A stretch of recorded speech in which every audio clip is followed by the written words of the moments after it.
자, 오늘 이 새벽에 하나님께서 우리에게 주시는 하나님 말씀은 시편 23편 1절에서 6절까지 말씀입니다. 다윗의 시입니다. 저와 여러분이 한 절씩 교독합니다.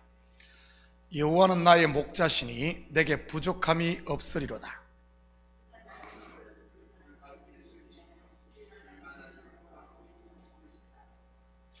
내 영혼을 소생시키시고 자기 이름을 위하여 의의 길로 인도하시는도다.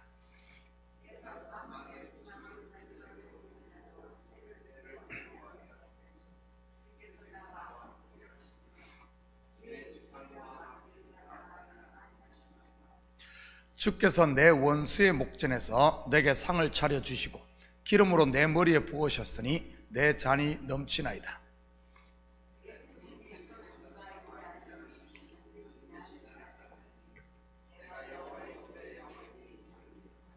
아멘. 좋은 아침입니다. 본시는 시편 가운데 성도들로부터 가장 많이 사랑받고 애송되는 시입니다. 심지어 교회를 다니지 않는 사람들 주셔도 암송하는 분들이 많지요. 아마 여기에 계신 분들은 대부분 암기하실 줄 믿습니다. 그래서 오늘은 우리가 일반적으로 알고 있는 부분보다는 좀 더 깊은 구속사적 관점에서 본시를 한번 살펴보도록 하겠습니다. 우리가 지난 새벽에 살펴본 22편이 무엇에 대한 내용이었습니까? 내 하나님이여, 내 하나님이여, 어찌 나를 버리셨나이까? 내 겉옷을 나누며 속옷을 제비 뽑나이다. 갈보리 언덕에 세워진 십자가였습니다. 그리고 그 마지막 31절이 와서 그의 공의를 태어날 백성에게 전하며 주께서 이를 행하셨다 할 것이로다.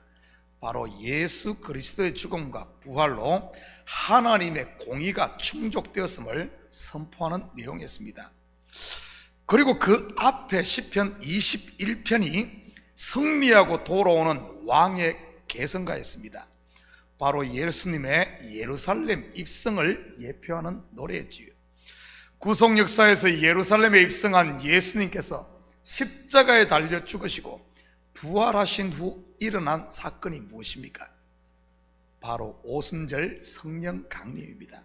그렇다면 오늘 읽은 23편 속에 담긴 내용이 무엇과 연관되어 있을 것 같습니까? 바로 성도들을 진리의 길로 인도하시는 성령에 관한 노래입니다.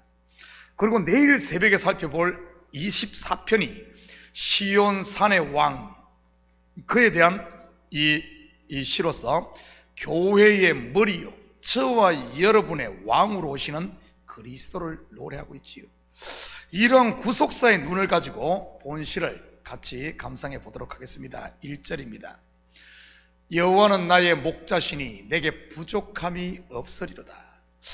우리가 알다시피 다윗은 아버지의 양떼를 치는 목자였습니다.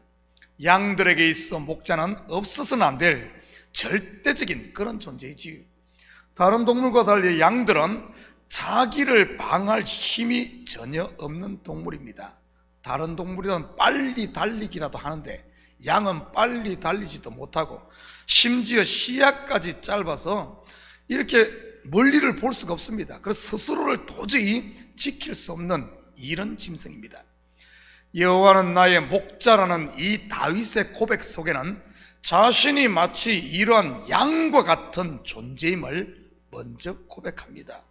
나는 아담 곧 흙이요 먼지라는 사실 말이지요. 이처럼 내가 양과 같은 존재임을 자각한 인생에게 주어지는 것이 바로 인도자 되시는 보혜사 성령 아닌가요? 사도행전 2장 37절 38절입니다. 그들이 이 말을 듣고 마음에 찔려 베드로와 다른 사도들에게 물어 이르되 형제들아 우리가 어찌할꼬 하거늘. 베드로가 이르되 너희가 회개하여 각각 예수 그리스도의 이름으로 세례를 받고 죄사함을 받으라. 그리하면 성령의 선물을 받으리니. 오순절에 성령 충만을 받아 설교한 베드로 또한 한때 자기가 주를 위해 죽는 데까지 가겠다고 큰 소리를 쳤던 인물입니다. 그런데 그의 의지대로 되었을까요? 물론 마음이야 얼마든지 할 수 있죠. 남자답게 그렇게 하려고 말이지요. 그런데 어떻습니까? 죽음이 눈앞에 다가오자 언제 그랬냐 한 듯이 입 싹 닦아버리지요. 그것도 3번씩이나 예수님을 모른다고 부인하면서 말입니다. 그런데 그가 자기의 실체를 깨닫고 더 이상 스스로의 힘으로는 아무것도 할 수 없는 아담 먼지라는 사실을 알았을 때, 자기가 양과 같은 존재임을 알았을 때 그에게 주어진 것이 바로 성령입니다. 형제들아, 우리가 어찌할꼬? 나는 양과 같은 존재입니다 하는 고백인 것이지요. 그때 여호와가 그들의 목자가 되시고 성령이 친히 그들에게 선물로 주어져서 그들의 길을 인도했던 것이지요. 하나님의 영이 떠났던 인생들에게 성령이 오심으로 부족함 없는 하늘의 상속자, 아들이 되는 것입니다. 아들에게 무슨 부족함이 있겠습니까? 그래서 바울은 고린도서 6장 9절과 10절에 아들 된 성도들, 저와 여러분에게 이렇게 선포합니다.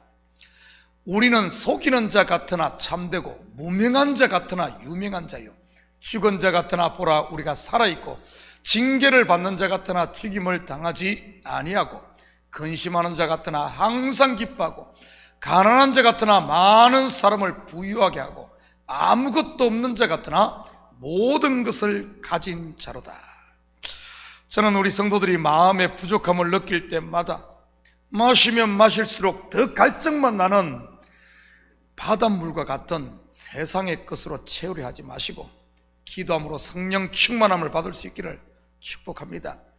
그렇다면 성령의 인도를 받는 성도의 삶을 볼까요? 2절입니다. 그가 나를 푸른 풀밭에 누이시며 쉴만한 물가로 인도하시는도다. 양에게 있는 푸른 풀밭은 풍성한 양식으로 인한 배부름을 말하는 것입니다.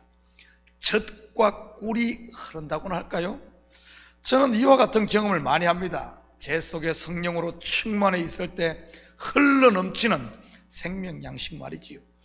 매일 성도들에게 말씀을 전해야 할 목회자로서 때로는 보면 짜도 나오지 않는 저처럼 양식이 기건들 때가 있습니다. 그럴 때는 세상에서 제가 제일 불쌍한 사람처럼 느껴지고 마치 사막 한복판에 홀로 던져진 것 같습니다. 그런데 성령 충만함으로 성령의 인도를 받을 때는 마치 고속도로를 달리는 것처럼 형통하고 자유롭지요. 제가 말씀을 준비하는 것이 아니라 말씀이 저를 끌고 가는 것을 친히 느낍니다. 마치 왕의 대로를 달리는 것 같지요. 그럴 때는 제가 세상에서 가장 행복한 사람처럼 느껴집니다. 푸른 풀밭이요 쉴만한 물가인 것이지요. 저는 우리 성도들의 삶에 이러한 풍성한 양식이, 특별히 영의 양식 흘러넘치기를 축복합니다. 그리고 요즘 얼마나 많은 사람들이 목말라 합니까? 돈에 목말라 하고 사랑에 목말라 하고 특별히 관계에 목말라 하지요. 이럴 때일수록 세상 바라보며 한숨만 쉬지 마시고 교회에 나와 기도함으로 성령 충만을 받아 은혜와 평강의 물가로 인도함을 받는 이런 우리 식구들 되면 좋겠습니다. 3절입니다. 내 영혼을 소생시키시고 자기 이름을 위하여 의의 길로 인도하시는도다. 마른 뼈들이 여기저기서 모여지고 힘줄이 붙고 살이 붙은 이상골짜기의 마른 뼈들, 그들 속에 생기가 들어가자 큰 군대가 됩니다. 이처럼 성령은 마른 뼈와 같이 죽은 영혼을 소생시킬 뿐 아니라 하나님의 군대로 성이 뭡니까? 십자가 군병으로 무장시키는 것이죠. 초대교회 사도들 또한 강력한 진을 만날 때마다 함께 모여 기도하지 않았습니까? 그렇게 모여 기도할 때 성령의 재충만을 받아 다시 복음 전파의 최전방으로 나갔던 것이지요. 그들의 앞을 누가 감히 막을 수 있겠습니까? 세상이 감당할 수 없는 그런 존재들이지요. 이처럼 성령은 성도에게 새 힘을 부어주시는 것입니다. 또한 성령은 예수를 증거하며 성도를 의의 길, 진리의 길로 인도하시는 것이지요. 요한복음 16장 13절입니다. 그러나 진리의 성령이 오시면 그가 너희를 모든 진리 가운데로 인도하시리니 그가 스스로 말하지 않고 오직 들은 것을 말하며 장래일을 너희에게 알리시리라. 계속해서 4절입니다. 내가 사망의 엄침한 골짜기로 다닐지라도 해를 두려워하지 않을 것은 주께서 나와 함께 하심이라. 주의 지팡이와 막대기가 나를 안위하시나이다. 다윗의 삶을 보면 그에게는 크게 3번의 사망의 골짜기가 있었습니다.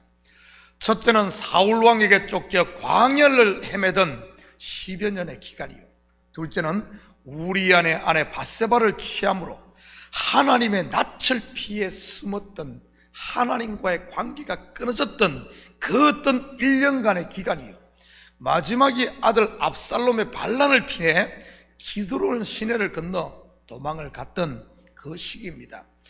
여러분에게도 비슷한 골짜기들이 있지 않습니까? 그것이 경제적 어려움이든 건강이나 가정적인 어려움이든 아니면 정신적인 영적인 골짜기든지 말이지요.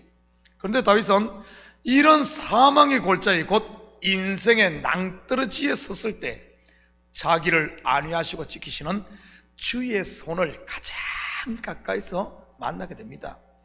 주의 지팡이와 막대기가 나를 안위했다는 표현은 좁은 길, 위험한 길, 낭떠러지와 같은 이런 곳을 지날 때 목동이 지팡이와 막대기를 가지고 양이 곁길로 가지 못하게 세심하게 주의를 가지고 인도하는 것을 표현하는 겁니다. 안전한 곳에서야 목자가 앞서가면 그냥 양들이 쭉 줄지어 따라오지요. 그렇지만 위험한 곳은 그게 아니지 않습니까? 이것은 우리도 마찬가지입니다. 성도는 환난을 만나면 부러지게 되고 하나님께서는 부러지는 성도를 절대 외면치 않습니다. 그러니 오히려 고난을 통해 하나님을 가장 가까이서 경험하게 되는 것이지요. 저 또한 하나님을 가장 깊이 체험하고 그분이 나와 동행하신다는 것을, 그리고 나와 함께 계신다는 것을 가장 깊이 만났던 때가 바로 가장 힘들 때, 인생의 골짜기를 지날 때였던 것 같습니다. 20여 년 전 미국에 처음 개척할 때 말이지요, 그때는 말 그대로 하나님이 옆에서 함께하는 것을 어떻게 보면 피부로도 느끼고 마음으로도 느끼고 삶 자체가 은혜 아니면 그런 때가 있었습니다. 저 또한 저의 주의 지팡이와 막대기가 저를 안위하심을 보았지요. 성경을 보면 대부분의 믿음의 선진들 또한 같은 경험을 했습니다. 혹시 여러분 가운데 이런 사망의 엄침한 골짜기를 걷고 계신 분 없습니까? 지금이 여호와를 만날 때요, 지금이 바로 성령을 체험할 때인 것이지. 지금도 우리 가운데 임재해 계신 성령의 지팡이와 막대기가 여러분을 두드리고 만질 때 여러분 순종함에 따라갈 수 있기를 축복합니다. 계속 내 고집만 부리지 마시고요, 그러면 가장 어려운 시기가 가장 안전하고 행복한 천국길이 되니까요. 5절입니다. 주께서 내 원수의 목전에서 내게 상을 차려주시고 기름으로 내 머리에 부으셨으니 내 잔이 넘치나이다. 여기서 상을 차려주신다는 말은 연회를 베풀어 주심을 말하는 것입니다. 마치 돌아온 둘째 아들을 위해 아버지가 살찐 송아지를 잡고 값진 포도주로 잔치를 열듯이 말이지. 이처럼 성령의 인도를 따라 순종함에 갈 때 성도는 결국 아버지 집 천국으로 향하고, 그것이 하나님의 큰 잔치를 베푸는 이런 기쁨이 된다는 그 말입니다. 성도가 성령의 인도 따라 가는 것보다 하나님이 더 기뻐하는 게 어디 있겠습니까? 머리에 부은 기름은 성령 충만을, 그리고 넘치는 잔은 즐거움을 표현한 것 아닙니까? 이것이 바로 성령으로 인도함 받는 성도들의 또한 기쁨인 것이지요. 비록 우리의 겉사람은 후패하고 세상이 흉흉하다 할지라도 여호와를 목자로 삼아 성령의 인도를 받는 우리 식구들의 영혼에 이런 기쁨이 충만하시기를 축복합니다. 6절입니다. 내 평생의 선하심과 인자하심이 반드시 나를 따르니니 내가 여호와의 집에 영원히 살리로다. 성령은 우리가 하나님의 자녀인 것에 대한 보증이요, 또한 성령이 거하는 성도가 여호와의 집, 곧 그분의 성전인 것입니다. 사랑하는 성도 여러분, 오늘 하루도 성령이 친히 서성이 되시고 목자가 되셔서 여러분의 길을 인도하심을 믿으시기 바랍니다. 그래서 우리와 함께 임마누엘로 계신 성령의 소리에 귀 기울이시고 그분의 인도에 민감해지심으로 비록 여러분의 길이 좁고 위험한 골짜기를 할지라도 두려워하지 마시고 감사하며 소망과 확신 가지고 승리하며 사는 오늘도 복된 하루 되시기를 주님의 이름으로 축복합니다. 같이 기도하십시다. 사랑의 아버지 하나님, 참으로 감사드립니다. 여호와는 나의 목자시니 내가 부족함이 없다 고백한 다윗처럼 아버지 하나님, 성령이 우리의 인도자 되시면 아버지 하나님, 절대 우리가 곁길로 가지 않고 넘어져도 다시 일어나고 성령이 인도하는 길은 그리스도께로 진리로 천국으로 인도한 줄 믿사오니 오늘도 아버지 하나님, 이 성령의 소리에 귀 기울이며 아버지 하나님, 성령의 인도에 민감해지는 저희들 될 수 있도록 주여 도와주시옵소서. 우리의 영적인 아버지 하나님 칼에 녹이 슬었다면 이 새벽 기도로 다시 한 번 더 나를 세울 수 있도록 주여 도우시고 우리의 귀를 여시고 눈을 열어서 아버지 하나님, 주의 막대기와 지팡이를 볼 수 있는 그 두드리는 아버지 하나님, 그 감각을 느낄 수 있는 저희들 되게 도와주시옵소서. 그래야 어두운 아버지 하나님, 세상이라 할지라도 아버지 하나님, 성령이 빛이 되셔서 아버지 하나님, 우리의 길을 인도해 주시고 그 길만 따라가는 아버지 하나님, 복된 저희들 되게 도와주시옵소서. 이 새벽도 간구하는 기도 제목마다 주님 속행답하실 줄 믿사오며 이 모든 말씀 예수님의 이름으로 기도드립니다. 아멘.